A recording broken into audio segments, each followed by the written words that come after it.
Food bloggers, hi, how are you today? Thank you so much for tuning in to the Eat Blog Talk podcast.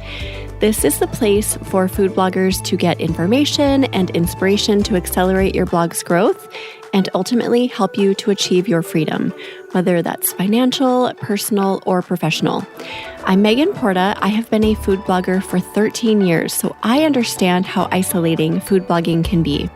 I'm on a mission to motivate, inspire, and most importantly, let each and every food blogger, including you, know that you are heard and supported. In this time of kind of tumultuous waters, one thing that is really smart to keep at the top of our minds is how we are positioning ourselves as brands. And remember that your food blog is a brand, and you should know how your brand is positioned. Carrie Tyler, she is the blogger at Talking Meals. She's a good friend of mine. She's so smart with marketing and brand positioning, and she helps food bloggers establish their brand positioning. In this episode, she talks through some key points, such as how brand positioning can help your business. It can help with your email list. It can help get you return traffic. It can help with your page views and your product sales. She talks about what brand positioning is. It's more than just meeting a need for your people. It's creating that emotion, creating a memory. And she has this food blogger brand house model that she has created. She talks through all of the elements of that and how you can implement this in your business. Also, the fact that it's not too late. If you are a seasoned blogger and you've never established your brand positioning, it's okay. You can do it now. You can do it on your own, or Carrie can help you. This interview absolutely flew by, so that is a sign that it's really good, and I hope you enjoy listening to it. It is episode number 566, sponsored by Rank IQ. Eat Blog Talk is thrilled to unveil the Eat Blog Talk Accountability Group, an exclusive community made for food bloggers who crave accountability, focus, and connection. We understand that not everyone is ready to dive into the Mini Minds group or the Masterminds program. That is why we've crafted this special offering for bloggers like you who want that extra push toward their aspirations but aren't yet able to make the financial or time commitment. Here's what the Eat Blog Talk Accountability Group has in store for you for this low introductory price of $34 a month. This ongoing membership has its own private Slack channel. You will gain access to a dedicated channel facilitated by the community manager at Eat Blog Talk, Taryn Soley, for questions, insights, and collaboration. You will get weekly accountability check-ins so you can stay focused and motivated with those weekly check-ins in Slack to track and achieve your goals confidently. You will have access to productivity focus sessions. Join these optional live Zoom sessions twice a week to boost your productivity by working alongside your peers and tapping into that collective energy. And you will get monthly group Zoom calls, replacing the former Clubhouse chats. Join these calls to connect, discuss current topics, share experiences, and celebrate achievements. Those calls will be hosted by me, Megan Porta, and I can't wait to see some of you there. If this sounds intriguing, head over to eatblogtalk.com/focus to sign up today. eatblogtalk.com/focus.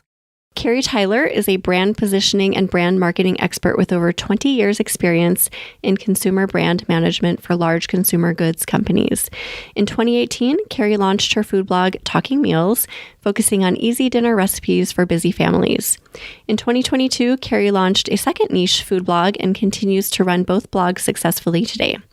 She has applied her brand positioning expertise to her own 2 food blogs and now helps other food bloggers do the same. Through in-depth customer targeting and using a food blogger brand house model that she has developed, Carrie helps food bloggers narrow in on their customers' needs and how they uniquely solve those needs. Good morning, Carrie. So good to have you on the podcast. How are you doing today? Hi, Megan. I'm doing awesome. Thank you so much for having me. I'm so excited to be here. Same. I can't believe it's taken this long to get you on the podcast, by the way. But I glad you're here. know. I'm such a fangirl. I've listened to all of your episodes and Aw. and yeah, I've known you just through the masterminds, and so it's taken a while, partly fear, but I'm Aw. so happy to be here. Yes, so glad you're here. And today we're going to talk about why food bloggers need brand positioning as the foundation for their business. This is super important. But before we get into this amazing topic, do you have a fun fact to share with us, Carrie? I do. It's a two-part fun fact. One you know, one I don't think you know. Ooh. So the part one is that I am actually living in Brazil, which you know, but most people don't. I've been living here for 2 years, but the part that I think that you'll be so proud of me for is that I most recently here in Brazil went hang gliding in What? Rio. Yes. Okay, tell us more. I want to hear about it. So it was, we have that connection of skydiving. I know you love to skydive, and I've only been skydiving once in my life, but it was just such an amazing experience. And I always wanted to do it again. But hang gliding it's not something you come across every day. Yeah. It's very unique to Rio. It's one of these things, you literally jump off a mountain, or you Oh run my off the gosh. mountain. And I just told myself I wanted to do that before I left. And when we found out we're actually going to be moving back to the United States earlier than anticipated, I said, okay, well, I guess I'm going to do this. And I was hoping, because we had family visiting, that it would be more than just me doing this, but everybody else bailed. No way. You were the only one. It was just me. And it was amazing. It was amazing. Seriously, like flying like a bird. Oh my gosh. Yeah, that's on my list. And I'm so excited to hear that you did that. Oh, I can imagine that it's just the most freeing feeling. And so the running and jumping off the mountain, was that the scariest part? Scary. That was so scary. So, in skydiving, you jump out of a plane, and obviously that's good, but it's really noisy for that first free fall part. Whereas in hang gliding, once you make the jump off the cliff, yeah, it's just silence, and it's so peaceful. The whole entire thing is just peaceful. It's really surreal. It's just hard to explain unless you do it. But yeah, it was just a very peaceful experience, and you're just soaring through the sky. But yeah, it's that first jumping off the mountain is kind of nerve-wracking. Yeah, and the peaceful thing, it's funny. People ask me all the time, like, what is skydiving like? And when I say it's so calming, it's so peaceful, they almost like, what? That's crazy. That it can't be peaceful. You must be just totally stressed, but it's not. Yeah. I can't speak for hang gliding, but it's just like once you're out, it is total peace. You're just like, well, I did it. There's no going back. We're here in the air flying. So yeah. And so the hang gliding is really once the parachute opens, that's the whole experience of the hang gliding. Yeah. Yeah. Oh, okay. Well, good for you for doing that. That I'm sure was. I figured you'd appreciate it. Yes, I do appreciate it. I'm so glad you shared that. Maybe we can do it together sometime. That will be fun. Oh my gosh, I would love it. Okay, well, you are here to talk about brand positioning, Carrie. To just frame our chat a little bit, do you want to tell us a little bit about your blogging business? Yes. So I started my first food blog. It's called Talking Meals, and it's easy dinners for busy parents. And I started that in 2018. And I really did it from day one as a business, but I did it because I really, I had spent my years in the corporate world, and we'll talk a little bit more about that. And I just felt like I wasn't connected with people anymore. And I wanted to just, help busy moms that were struggling getting dinners on the table and maybe even dreading it and feeling like they wanted to pull their hair out. And so I started my blog, and it was a lot harder than I thought, but it's doing really well now, and it's grown quite a bit. And when I moved to Brazil, I started a second blog, which is very niche. Yay. As you know, it's the Brazil blog. It's easybrazilianfood.com. And that one just focuses on bringing Brazilian recipes to Americans. So it's really targeting Americans who want to learn how to cook Brazilian food. Either they've married into a Brazilian family or they have Brazilian friends or they visited and they just love the food. And so that one is done very well too, just because there's this huge contingent of people who want to learn new cultures and cuisines and specifically Brazilian food. And so, yeah, it's been a lot of fun. Oh, awesome. And are you going to keep up with your Brazilian blog, I assume, once you're back in the States? Yeah, so I'm still figuring out kind of what my strategy going forward is with it now that I won't be here in Brazil, but I'm still married to a Brazilian and I've had this amazing experience of living here in the country. And so, yeah, I mean, and we love the food. And so I don't plan to walk away from it. It might change slightly going forward, but yeah, I plan to keep it going and continue on posting recipes for that blog as well. Good. Okay, awesome to learn that about your blogs. So I know that you, like, ever since I met you first in the mastermind, you were in eBlog Talk Mastermind group a few years ago. Yeah. I mean, I've known that you've been this amazing, just brand marketing person. I remember those questions you used to ask people. Like right away, you'd be like, okay, so like, why do you want to do like you just get to the nitty gritty, like why is this project important to you, or like things that we didn't think to ask. You were just getting right to the bottom of like, tell me more kind of thing. So I've always known that you've been into this, like, what is your brand? How are you positioning yourself? How did you get into that? Yeah, so after college, I knew I wanted to go into business and marketing. And so I ended up getting my MBA and, really specializing in brand management. And so I started working for large consumer goods companies. And the way I like to describe brand management is it's kind of like owning your own business with the backing of a huge corporation with deep pockets. And so there's a lot less risk because it's not your own money that you're having to invest, and you do get these nice budgets. But it really is truly, it's not just about the advertising. It's really truly like owning your own business. And so you really have to learn the ins and the outs of how to run a business.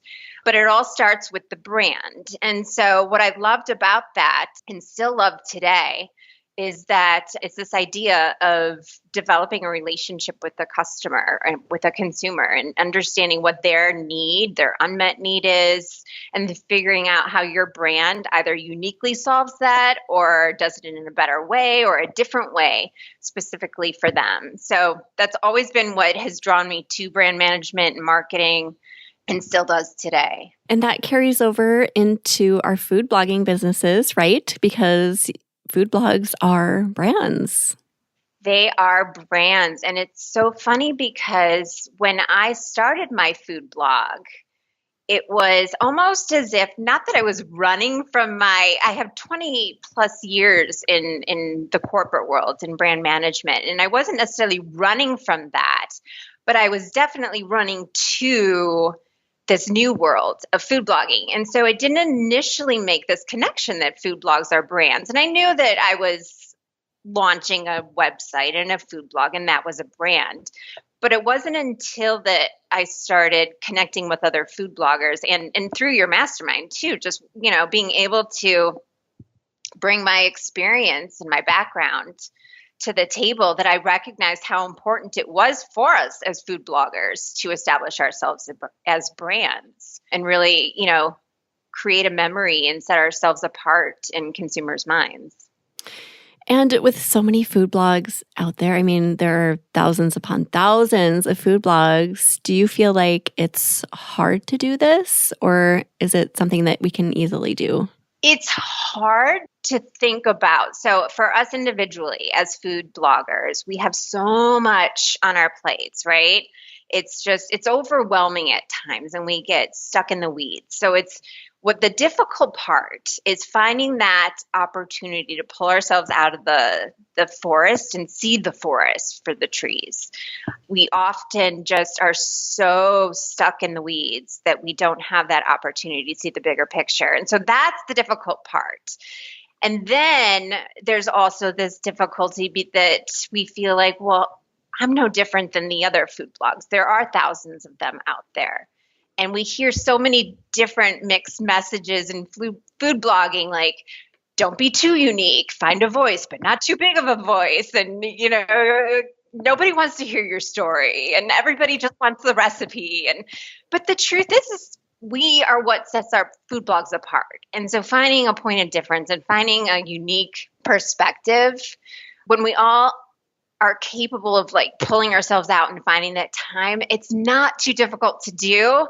It's just hard to believe that we do have a point of difference and then to find the time to sit down and figure it out. Oh, that's the key right there. It's like when we are sitting down to figure it out, we're not working, right? We're not doing the details, the daily things that we have to get done. So taking that time is kind of the key. Exactly. Yeah. Exactly. And do you feel like it's more important than ever with kind of the, Google stuff that's going on and some other external situations that are shaking our industry a little bit, more important than ever to just sit down and do this? I think yes. It's not that it's more important than ever. It's always been important, but I think now we're just kind of being hit in the face with, oh gosh. Yeah. Like now I see the importance because my traffic is plummeting.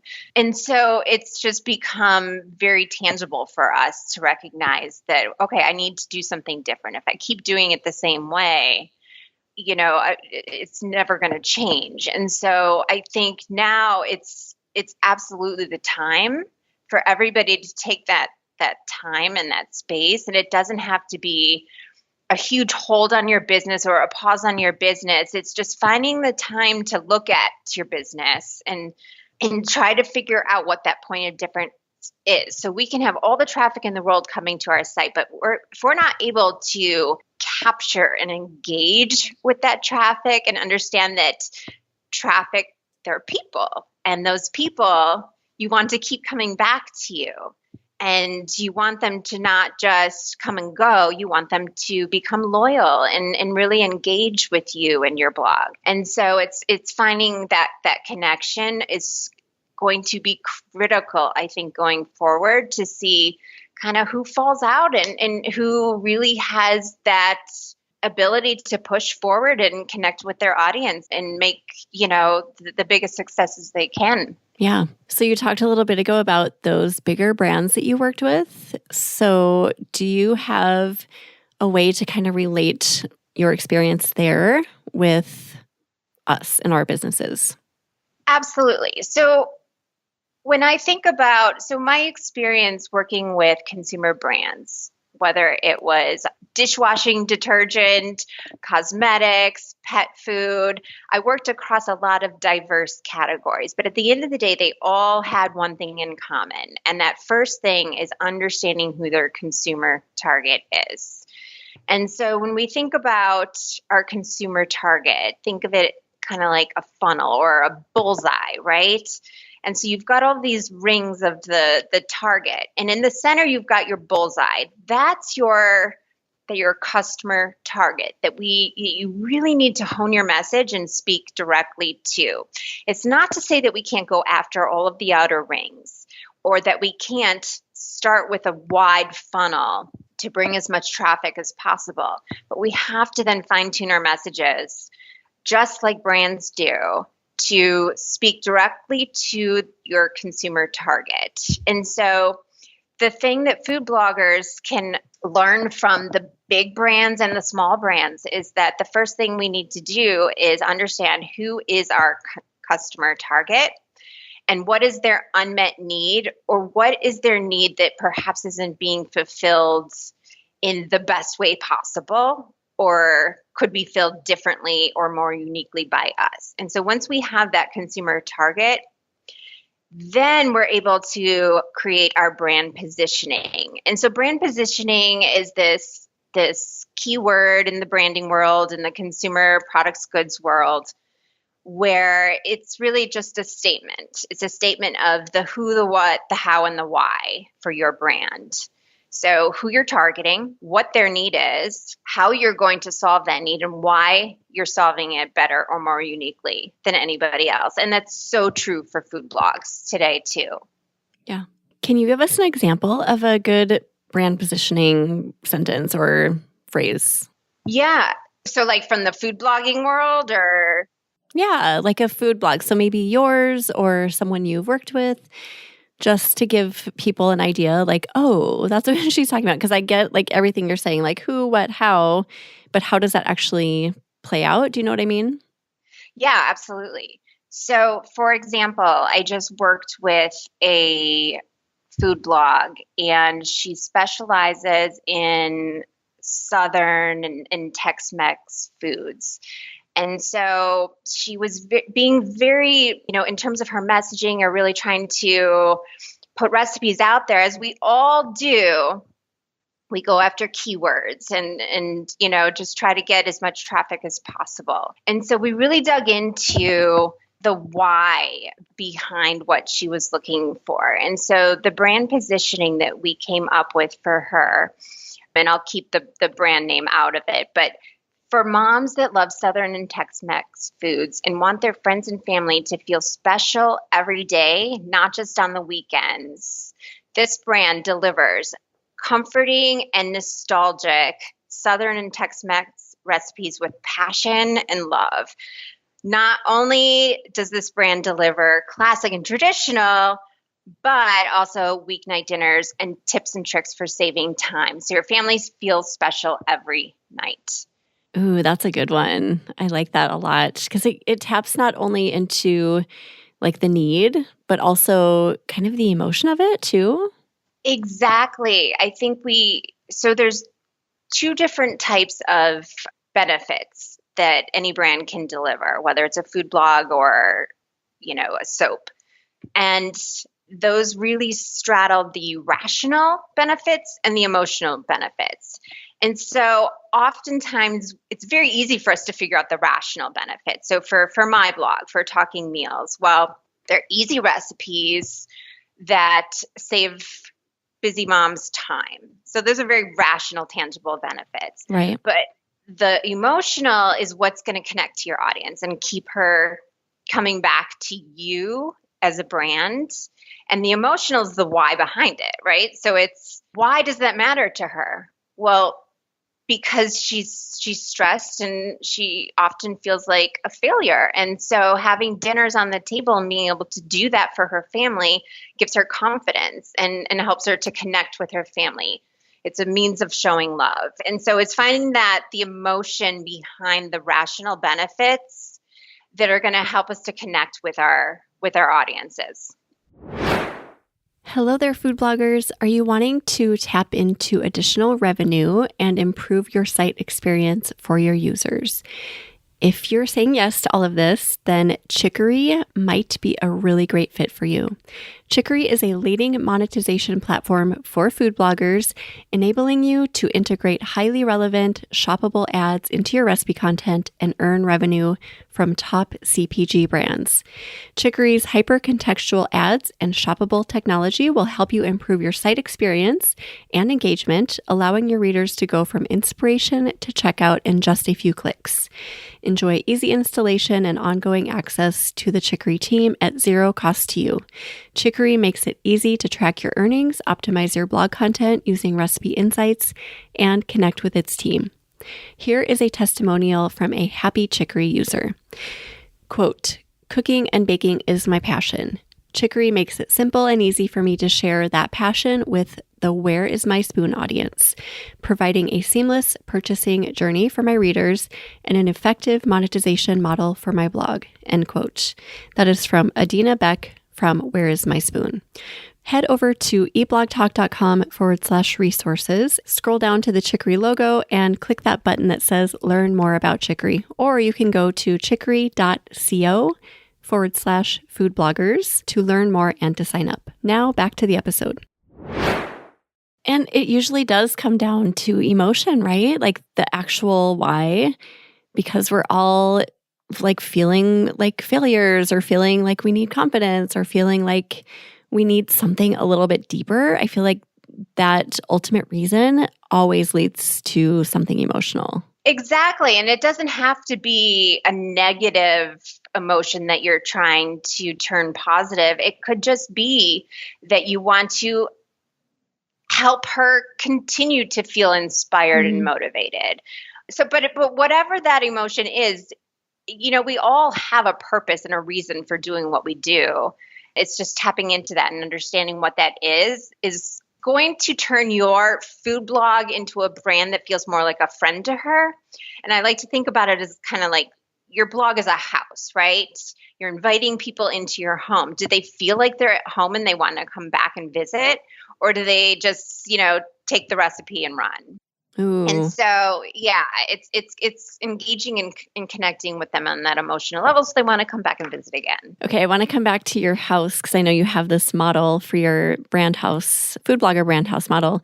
But first, I was going to ask, so getting to the bottom of this, figuring out your brand positioning, do you believe that this can truly help a food blogging business right now, and how? Yeah, absolutely. So aside from understanding who your customer target is, I think a lot of food bloggers have successfully put together their avatars, right? We talk about avatars a lot. And so really that's just a description of who they're talking to.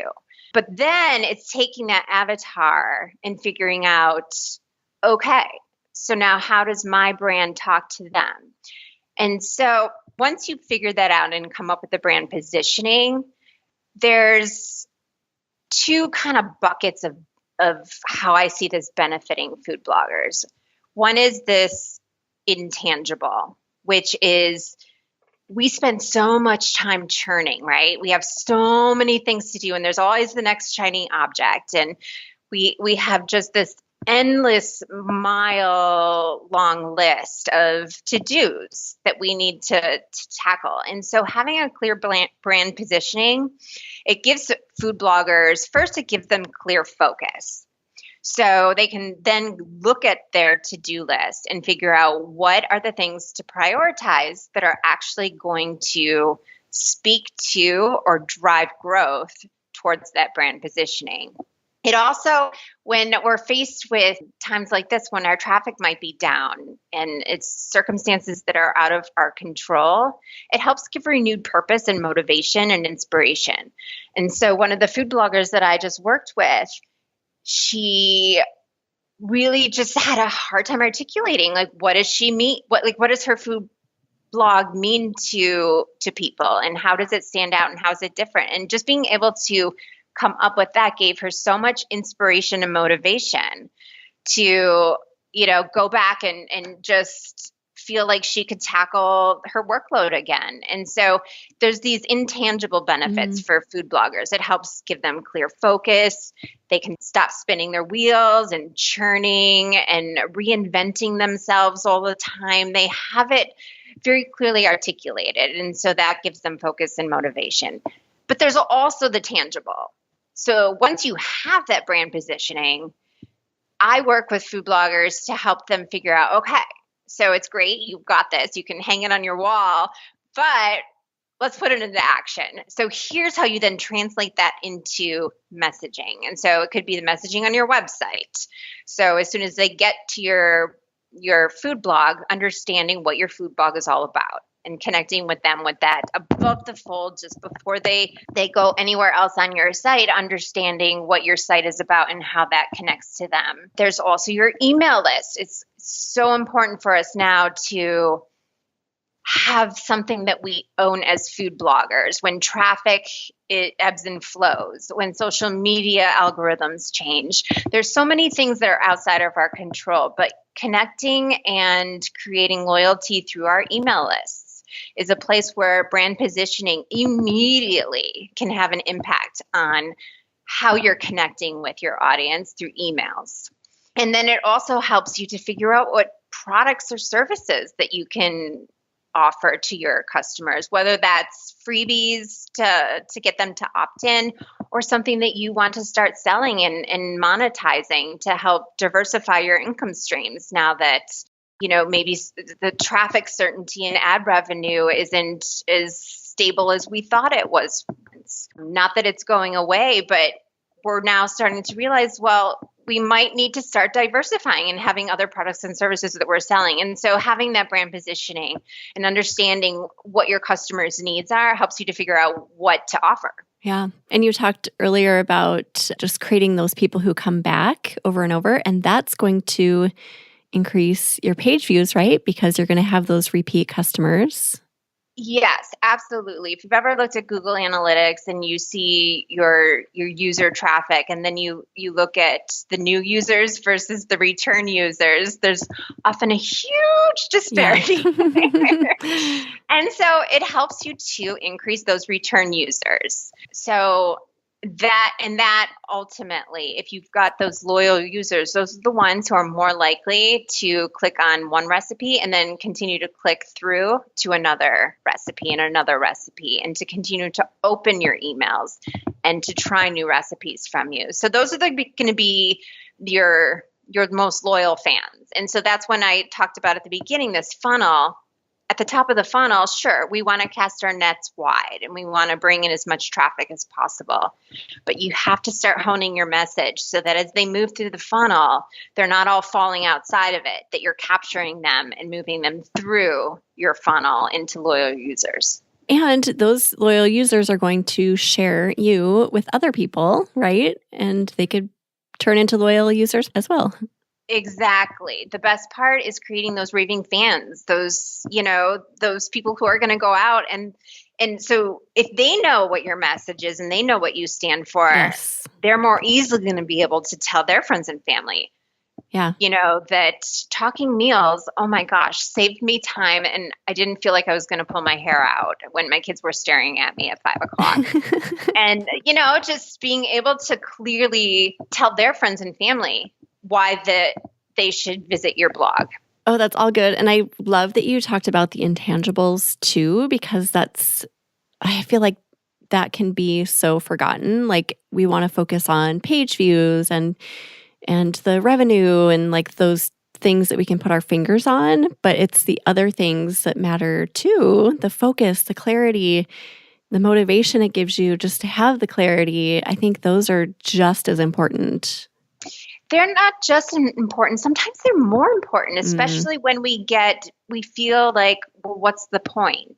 I look at some of the Facebook pages and people are really distraught and feeling unmotivated now when they see their traffic declining and they're not sure, well, then what's the point? So sometimes the intangible is what gets you out of bed in the morning and keeps you going and being able to tackle the list. So without that, you can't even tackle the tangible. Oh, I love that. That was well said. So let's go back to your house model. I know you did this with me. You went through Eat Blog Talk with me. It was such a powerful process.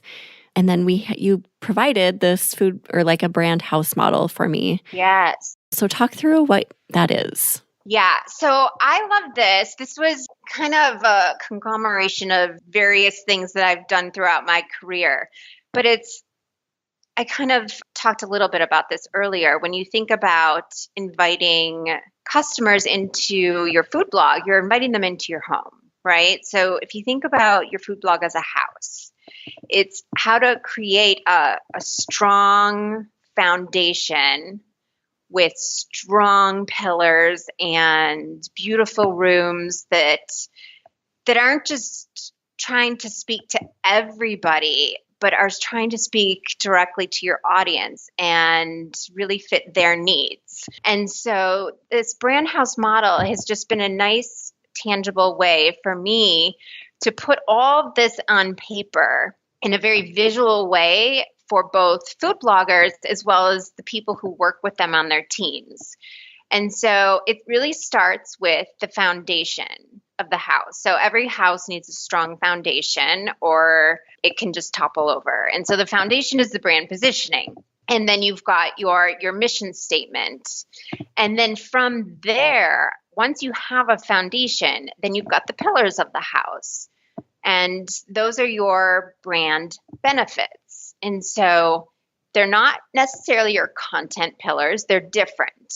These are benefit pillars. So for everything as a food blogger that you do, for every offering that you have, whether it's recipes or cookbooks or courses or newsletters, you want to make sure that you're always delivering the benefits to your customer. And so maybe that's easy recipes, maybe that's approachability, maybe that's tips and tricks. Whatever the benefits are that are specific to your brand are going to be the pillars of the house. And then you've got the floors of the house, and those are your your offerings, your products and your services. So the floors and the rooms are the recipes, the newsletters, the cookbooks, the ebooks, the stories and guides and tips that you put on social media, all of the things that we put out there in the world, no matter what the channel, no matter what the medium, no matter what the messaging and the offer is.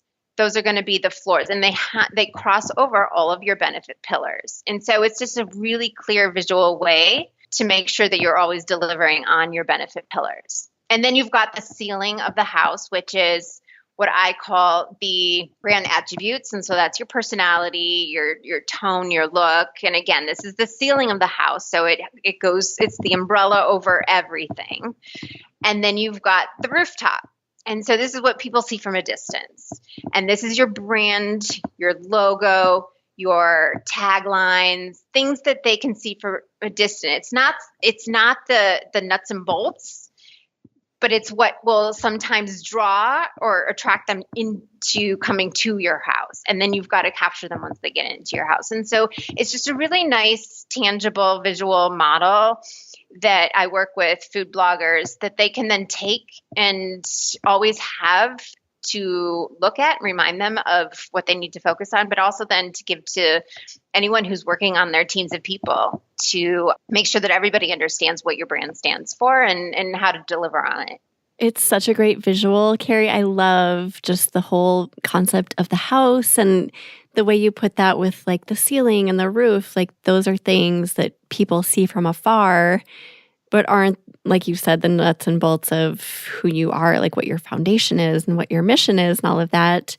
And then as you were talking through the ceiling, your grand attributes, I thought of AI and how that can be something that distinguishes you from AI or other people, right? Like who you are is coming through in your house. Yes, exactly. In all of this, really, it's the whole package. It's once they come in the doors of your house, what's going to distinguish us from AI is going to be the intimacy, how we connect with the people who are coming in our house. And AI is not going to be able to do that. And so it's finding a balance for sure of, where we put that messaging and how we use that messaging to connect with our audience. But we have to do that. If we're not connecting with them once they get into the house, there's no intimacy, there's no relationship, there's no reason for them to remember you and come back to you. Okay, so once we figure all of this out, we get our house all built and we're familiar with all of the little components. How do we actually implement that in our business and communicate that to our people? Yeah, and so that's where the fun part starts, is that it becomes very clear where you're maybe not giving any messaging at all, which a lot of us do. We put these food blogs together and we immediately, at the top of the page, all we're doing is showing them the trending recipes. But if those recipes aren't what she's looking for that particular day, she's, bye-bye. And so it helps to understand, okay, well then here's what I need to be telling her right when she gets to my site. And whether that's within every blog recipe post, whether that's on the front page of your website, whether that's in your bio, your about page, or your start here page, it's got to come through somewhere. So number one, you've got the confidence to say that messaging. And number two, she understands what it's all about. So there's the website. It also helps you to figure out how you're going to speak to her in your email strategy. So it helps us to figure out our email marketing plan and strategy so that it has a purpose and we understand what that messaging needs to look through that. And then, of course, like I talked about, the products and services, just as we go forward and we're figuring out how do I diversify our income and how do we find other ways to monetize products and services, whether that's, something big or something as small as just a quick ebook, it's still going to be a different way to find a product to offer to your customers, and knowing what your brand house is and what it stands for is going to help you to figure out what those offerings are going to be.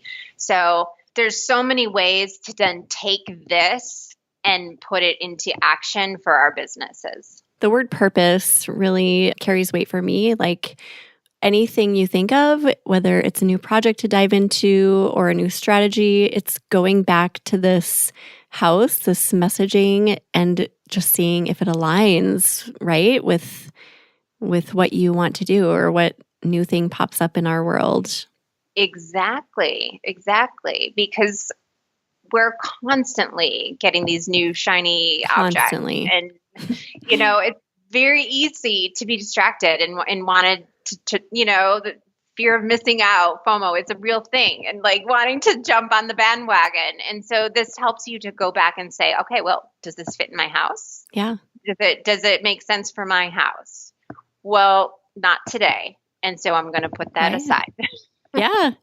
I can't tell you how many times I go back to the messaging you helped me create for Eat Blog Talk all the time, Carrie. Like something will come into my world, I don't know, a new project idea or something. And I'm like, wait a second, I need to go back and I need to read my messaging. And sometimes it aligns and sometimes it doesn't. But it is so powerful to have that. Like you said earlier, just giving you the clarity and the focus and motivation and all of that, those intangible things, that it's so powerful to have all of this built so that you can just rely on it. Yeah, and that's what's so important is like you took the next step. So it's great to have this house. It's great to have this all on paper, but you took the next step and put it into action. You actually implemented it in a variety of ways in your business. And so, anyone can go and do this work on their own. They can work with me or they can work, on their own to do this. But once you have it on paper, it's then taking it and putting it into action. And so it's fully making that progression and implementation into your business. Right. And then I know, like for me, I've been a food blogger for a lot of years, and I know a lot of other people are in the same boat. And I can kind of get into that mental place where it's like, I don't know, my business is so old. Can I revive it? Can I actually do something like this and implement this in an old business? What are your thoughts on that? Yeah, the great thing is no matter where you are at in your business, whether you're brand spanking new, you're a year in, or you're 5-10 years in, you can always go back. And so you can go back and fix the foundation or create that foundation. And it's okay to admit you don't know who your target audience is. It's okay. Most people don't until you actually sit down and do the work. And that's okay. So no matter what stage you're at, you can still go back and refine things. And it's not to say that you have to completely change your website or completely change what you're doing. It's small changes that can make a huge difference. And so at any stage of the game, whether you've been doing it for a very long time or a short time, you can absolutely take advantage of this. Yeah, I think for me, it's almost embarrassing because I went a lot of years not knowing who I was serving. Honestly, the people who came to my blog were never repeat customers. It was like just a ton of Pinterest traffic. And once I realized that, it was really embarrassing. Like, oh my gosh, there's no fixing this. But what you're saying is it's never too late. Don't be embarrassed. We all have been there. Most of us have been there. So build that house and move forward. Yeah, and I think for a lot of years we were kind of in a bubble, right? Like things were great. Traffic was moving and, the Pinterest bubble popped and we had to figure it out again. And so everybody realized, oh, go SEO. This is where I need to go. And I'm not saying that this has popped necessarily, but it's definitely evolving and it's changing. And we're going to come out on a new plateau, wherever that is. And so it just makes you recognize that it is very important to go back and figure out what your brand stands for, and not to let it overwhelm you, because you don't have to start over. You absolutely don't have to start over. In fact, you don't have to do anything over. It's just small changes can make such a huge impact. All right, Carrie, this has been amazing. I feel re-inspired, as always, after talking to you. So thank you for all of this. Is there anything we missed before we start saying goodbye? No, I don't think so. Just that anyone can do this. And it might feel scary and it might feel hard. And I remember one of the first things working with you, do scary things is what we came up with for my kind of mission. And so, just don't let it scare you off. Anyone can do this. Yes, you've got this. Be like Carrie, jump off that mountain.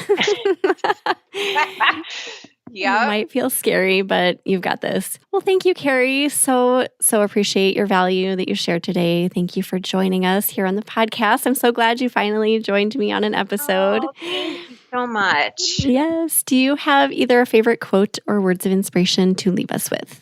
I do. I actually have two.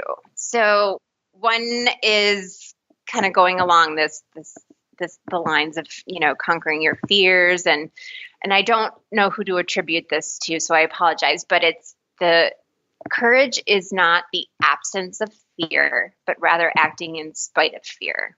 And I really love that because, it's acknowledging that the fear's there and saying, I'm going to move through it anyway. Yeah, right. I think a lot of people think that it's, like fear shouldn't exist. But that's not the case. It does exist. You just do it anyway. And the other one daily I think about is progress, not perfection. So just don't let anything hold you back. Just try it. Small changes can have a big impact. Oh, amazing. Thank you, Carrie. We'll put together show notes for you. So if anyone wants to go look at those, head over to eblogtalk.com/talking meals. Okay, Carrie, tell everyone where they can find you, but also if they need help with getting their brand positioning together for their food blog, what do they need to do to get started? Yeah, so they can find me at talkingmeals.com, and that's probably the best place. I'm on social media as well, Instagram, Carrie Talking Meals. But if they want to get started with looking at brand positioning and how that can help their business, they can certainly take a look at, I have a page on my site they can start to look at. So talkingmeals.com/food bloggers. And they can take a peek at that and set up a free 15-minute chat with me. And we can talk about if there's, a way I can help, or they can just get inspired and start doing some of this work on their own. Oh, I hope that so many people take you up on that. And I can tell you firsthand, Carrie definitely knows what she's doing. And you took it very seriously. When you helped me, it was like, I felt so just, I don't know, in this circle of like, I've got you. We're going to figure this out. And we did. You helped me nail my brand positioning. So thank you, Carrie, so much. You're amazing. Oh, thank you. Yes, so everyone go check that out. And thank you so much for listening, food bloggers. I will see you next time. Thank you so much for listening to this episode of Eat Blog Talk. Don't forget to rate and review Eat Blog Talk on your favorite podcast player. Thank you, and I will see you next time.